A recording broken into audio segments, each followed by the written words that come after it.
حضرت سیدنا عمر فاروق، سب بولیے رضی اللہ تعالی، حضرت عمر فاروق رضی اللہ تعالیٰ عنہ کا مبارک زمانہ ہے۔ حضرت عمر نے فوج بھیجی ایران کے حکمران کے ساتھ جہاد کرنے۔ ایران کے بادشاہ نے 2 عیسائی جاسوس بھیجے، کہنے لگا ذرا پتہ تو کرو مسلمانوں کا رات کا طریقہ کیا ہے، میں صف بندی کراتا ہوں۔ وہ ساری رات صف بندی کراتا رہا، 2 جاسوس آئے مسلمانوں کی معلومات کرنے۔ معلومات کر کے جب واپس گئے تو حضرت عمر فاروق رضی اللہ تعالیٰ عنہ کے سپاہیوں کو دیکھا، غور سے پلٹے تو بادشاہ کہنے لگا کیا حال دیکھ کے آئے ہو؟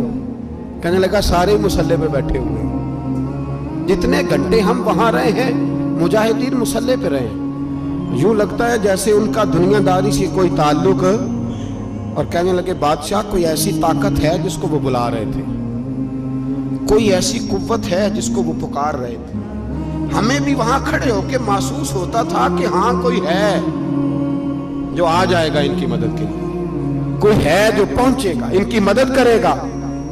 ایران کا بادشاہ کہنے لگا مجھے سمجھ آ گئی ہے، وہ جسم کی طاقت سے ہی نہیں لڑتے، وہ کوئی غیبی طاقت ہے جس سے وہ لڑتے ہیں۔ بھائی وہ غیبی طاقت بھی تو ہمارے پاس ہم نے ناراض کر لی ہے نا، وہ بھی تو نہیں نا، مسجد کا رخ بھی تو کوئی نہیں۔ اور میں نے پچھلے جمعے بھی کہا تھا، پھر کہتا ہوں، وہن ہو گیا امت کو۔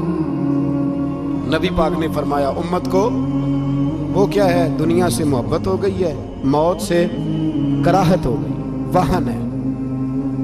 صحابہ کرام کو موت سے بڑا پیار تھا، موت سے بڑی محبت کر، ہماری طرح نہیں، وہ کہتے تھے مریں گے تو منو مٹی، تو وہاں ٹھیک ہے عذاب قبر حق ہے، لیکن میں کہا کرتا ہوں سالوں کے بعد جو پردیس سے ماں کے پاس آئے، ماں اسے عذاب نہیں دیتی، اس کا ماتھا چوما کرتی ہے۔ اور بھائی جو رب کریم کی بارگاہ میں جائے گا تیرا کیا خیال ہے، گل سڑ جائے گا؟ مدینے والے حبیب نے فرمایا قبر المومن روضۃ من ریاض الجنہ، فرمایا میرا مومن جب قبر میں جاتا ہے تو اللہ جنت کے سارے دروازے کھول دیتا ہے، وہ تو اللہ کی رحمت میں پہنچتا ہے۔ کون کہتا ہے مومن مر گئے، وہ تو قید سے چھوٹے اپنے گھر گئے۔ کون کہتا ہے قبر میں عذاب ہے تو صرف عذاب ہی ہے، ہاں مجرم کو سزا ملے گی، لیکن مومن ہمیشہ جہنم میں، وہ بالآخر جنت میں جائے گا، بالآخر جنت میں جائے گا۔ اور کسی درویش نے بات کی، وہ کر کے چلے گئے، پر کمال ہی کر گئے، کہنے لگے دوزخ میں میں تو کیا، میرا سایہ نہ جائے گا، کیونکہ رسول پاک سے دیکھا نہ جائے گا۔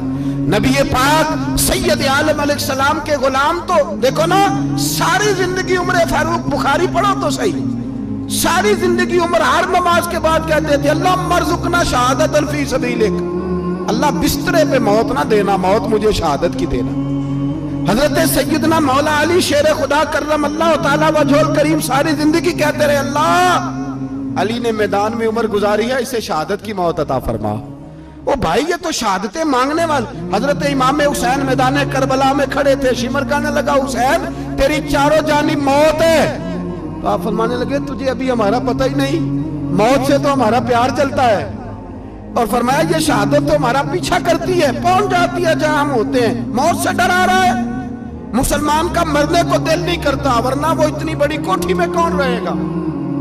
مرنے کو دل اس لیے نہیں کرتا کہ وہ تو 6 کروڑ 10 کروڑ ڈالر لوٹ کے رکھے، مر گئے تو کھائے گا کون؟ وہ فقیر فاقہ مست تھے، ان کا گھر ہی کوئی نہیں تھا، ان کے بینک بیلنس ہی کوئی نہیں تھے، وہ کہتے تھے گھر ہمارا ہے وہ جو ہمارے رب نے تیار کیا ہوا ہے، ہمارا بینک بیلنس ہے وہ جو ہمیں جنت میں جا کے ملے گا، ان کا تو یہ کھاتا ہی کوئی نہیں تھا، اس لیے وہ شہادت کی۔ حضرت عمر بن جموع رضی اللہ تعالیٰ عنہ میدان احد میں 4 بیٹے لے کے آئے، کتنے بیٹے؟ بول کے بتائے، 4 بیٹے لے کے عمر بن جموع آئے، اور خود ایک ٹانگ سے لنگڑے سے آپی ہیں، ٹانگ چھوٹی ہے، حضور کے سامنے کھڑے ہوئے کہا محبوبہ میرے 4 ہی تھے، میں 4 لے آیا ہوں، قبول کر لے۔ تو حضور نے فرمایا تو کیوں تلوار اوڑے آیا ہے، یہ تو نے کیوں گلے میں اسلحہ ڈالا ہوا ہے؟ کہا یا رسول اللہ میں نے بھی تو جانا ہے نا۔ تو حضور نے فرمایا 4 بیٹے جو ہیں۔ تو حضرت عمر بن جموع نے بات کی، صحابہ کہتے ہیں ہم لبوں سے مسکرا رہے تھے، آنکھوں سے رو رہے تھے، کیا عجیب انداز ہے۔ حضور نے فرمایا عمر 4 بیٹے جو آ گئے تو رہنے دے۔ تو حضرت عمر رو پڑے، کہنے لگے محبوبہ کیا لنگڑے جنت میں نہیں جائیں گے؟ کیا حضور میں لنگڑا ہوں تو میرے لیے جنت کوئی نہیں؟ میرے حبیب پاک سید عالم صلی اللہ علیہ وسلم نے فرمایا عمر تو ضرور جنت میں جائے گا.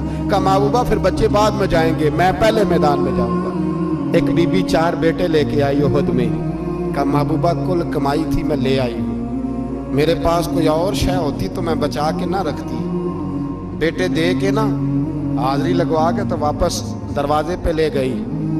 تو حضرت سیدنا عبداللہ ابن عمر فرماتے ہیں بی بی بول رہی تھی تو میرا جذبہ جہاد بڑھ رہا تھا. اپنے بیٹوں کو کہنے لگی میں تمہیں حضور کے پاس چھوڑ کے جا رہی ہوں, جب تم میدان میں گرو گے تو میں تمہیں دیکھنے آؤں گی. دیکھنا تمہاری پشت پہ کوئی زخم نظر نہ آئے. جتنے تیر کھانے ہوئے سینے پہ کھانا, جتنے تلواروں کے نیزوں کے زخم برداشت کرنے ہوئے یہاں کھانا, پشت پہ زخم نظر نہ آئے. حضرت عبداللہ ابن عمر فرماتے ہو بی بی کی گفتگو میرا جذبہ جہاد بڑھا رہی تھی. ایک بی بی 3 سال کا 4 سال کا بیٹا لیے رو رہی ہے, احد کا دن ہے. سہیلیاں پوچھتی ہیں تو کیوں روتی ہے؟ وہ کہتی ہے دیکھو میرا خاوند بھی بدر میں شہید ہو گیا, بھائی اور باپ بھی. دل کرتا ہے کوئی جوان بیٹا ہوتا تو آج مصطفیٰ کے ساتھ اسے ہی بھیج دیتی.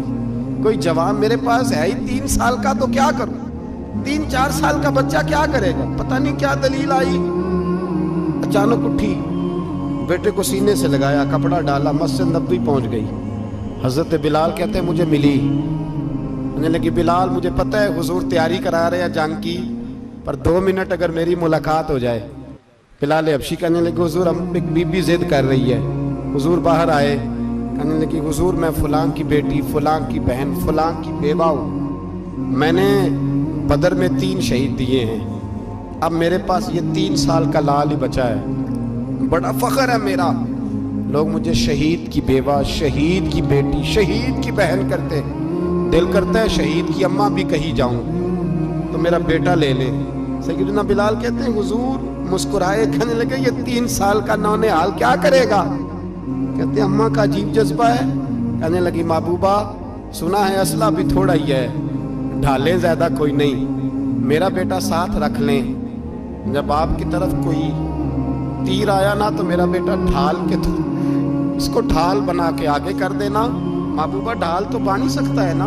حضرت بلال فرماتے ہیں مصطفیٰ کریم نے فرمایا جا میں نے قبول کیا, قیامت کے دن بیٹا گھر لے جا, جب تیرا نام پکارا جائے گا تو شہید کی اماں کہہ کے پکارا جائے گا, جا تو گھر لے جا. کہتے ہیں چلتے چلتے ایک غریبنی اور آ گئی, اتنی سی اٹی بان کی, اتنی سی. بلال حضور سے ملاقات ہو جائے گی. نبی پاک آ گئے, کہا محبوبہ یہ غلبہ اسلام میں میرا بھی حصہ ڈال لے. حضور نے فرمایا یہ کیا ہے؟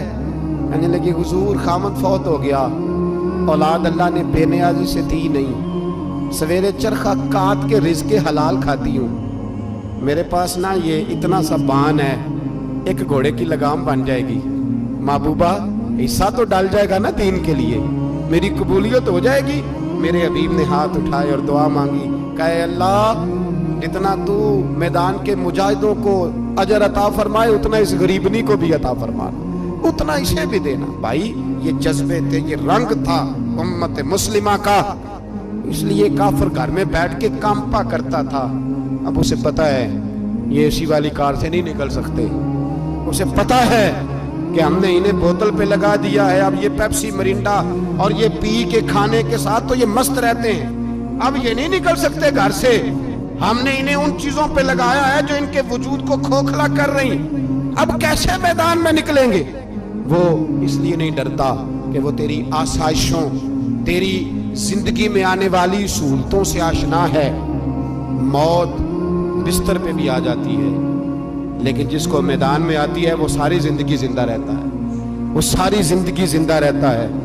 بھائی مرنا تو ہے, لیکن اگر زندگی دین کے کام آئے گی تو امر ہو جاؤ گے, بچ جاؤ گے.